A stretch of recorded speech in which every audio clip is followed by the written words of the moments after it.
Sa Tacloban City Jail naman, sa Visayas, nagtungo ang ating hepe, PAW Chief Persida Acosta at ang PAW Legal and Medical Team para sa isang outreach program. Let us all watch this.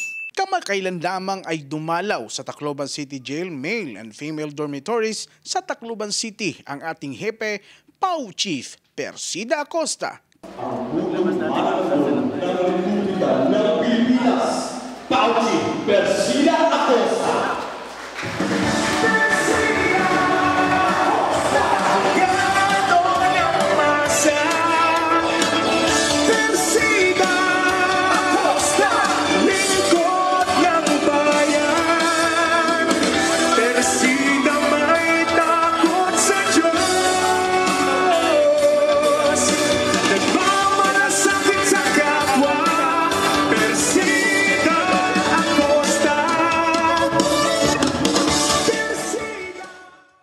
Kasama ang PAW Legal Medical Team upang doon magsagawa ng PAW Legal Medical and Jail Visitation and Decongestion Program.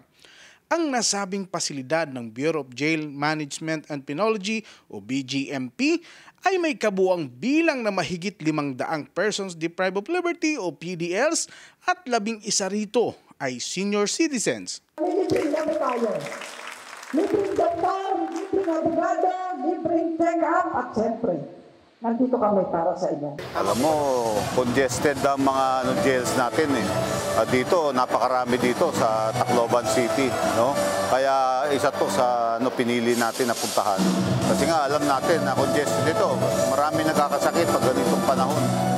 Alam nila na matutulungan sila, hindi lang sa legal, kundi sa medical pa. Naging maayos at mapayapa ang aktibidad.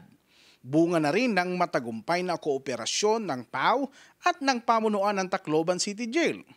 Masayang-masaya tayo kasi very efficient ang paglalabas ng mga PDLs dito. Dire-diretso tingin ng doktor, pagbibigay natin ng libreng gamot, no? At saka mga abogado natin, busy-busy rin dahil ang dami nagkukonsulta sa kanila. Nakikita natin dito na talagang gustong-gusto nila na napupunta ang public attorney's office dito. Nag-iwan naman ang inspirasyon at panibagong pag-asa para sa ating mga kapatid sa piitan ang pagdalaw na ito ng Public Attorney's Office sa pangunguna ng ating hepe, PAW Chief Persida Acosta. Pangarapin natin makalaya at magbagong buhay. Kung kayo po ay lalaya, ang dapat natin gawin ay huwag na natin balikan yung mga dahilan ng ating pagkakulong. Sa ating mga kapatid na PDL, tuloy ang laban. Habang may PAW, may pag-asa, di ba?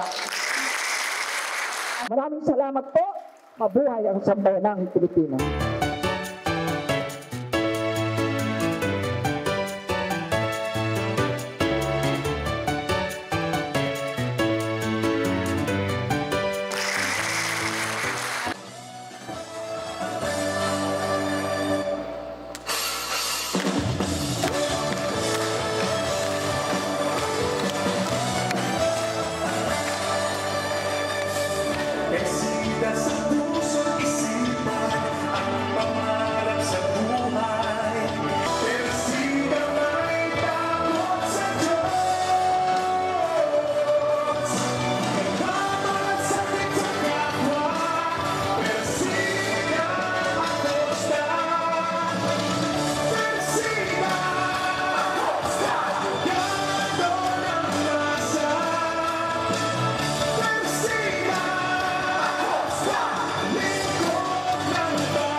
Para sa #PalaNews, ako si Gerald Dranyes, Persida Acosta, hustisya para sa masa, katarungan, laban sa kahirapan.